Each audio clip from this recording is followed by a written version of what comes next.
I'm talking about my new project at the Torrance Art Museum.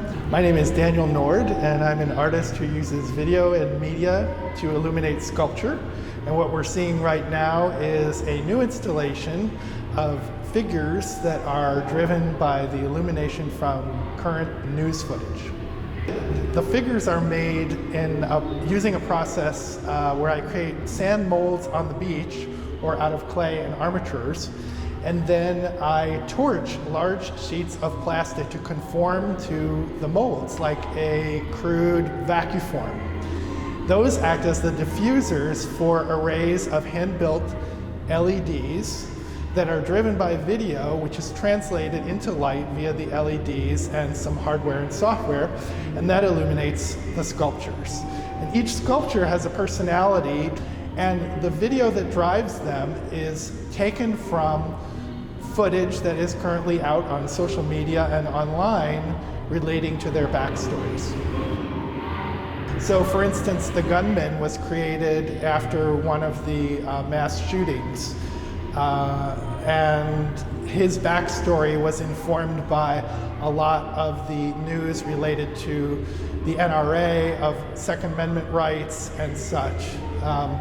The videos that I collected sort of bolstered that, and you'll see that he has a little boy with him who also has a rifle that's not illuminated, and he's basically standing and imitating the position of his daddy. So I was thinking about the sad truth that generationally people follow their predecessors.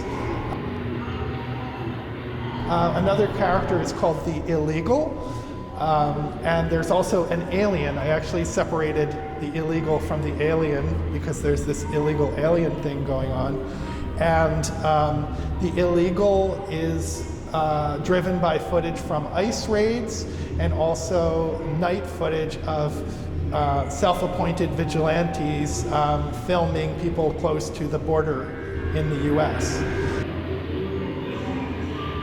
For the most part, the other characters are not interacting. For instance, the heartless businessman is driven by footage from the stock market, and he's basically tethered to his phone, waiting for his information to come in about finances and money.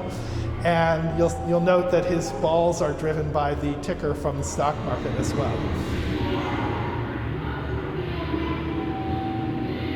Another character is the two-faced angel. I was thinking about the idea of how people are using religion now to further their causes, and how religion in some senses has also turned its back on us.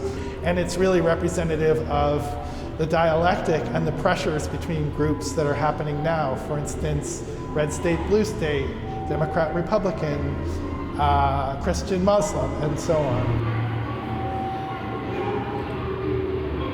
A lot of this work, especially the more recent sculptures, are done on local beaches.